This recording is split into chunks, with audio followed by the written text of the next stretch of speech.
so many levels. Let's bring him in right now. Bakari, welcome back to TMZ Live. Thank you so much for having me. It's an honor and a pleasure to be on with you both today. Well, it's an honor to have you because I got to tell you, I think your book is fantastic.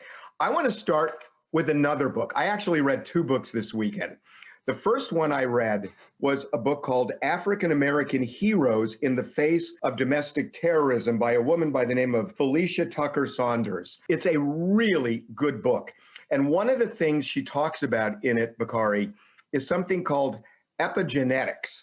And epigenetics explains, the way she puts it, the Black culture on how some of the horrors get passed from generation to generation.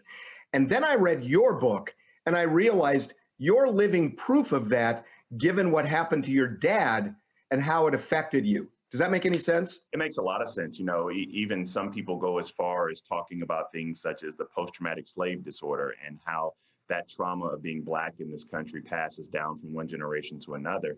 But yes, my father being shot February 8th, 1968, not only was my father shot, but he was imprisoned. All 9 officers who fired shots into the group of students were found not guilty. They actually put my father on death row while his bond was denied. And then subsequently, he was found guilty of rioting and went to prison where my sister was born while my father was in prison. And so, yes, I carry that burden with me. And I tell people I'm more angry about 1968 than my father is right now.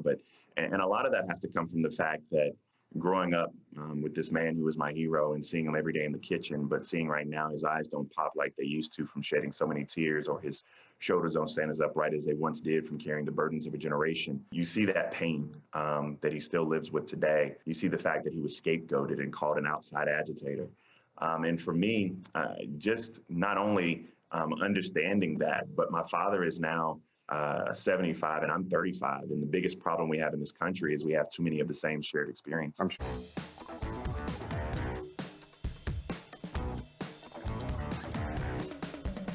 One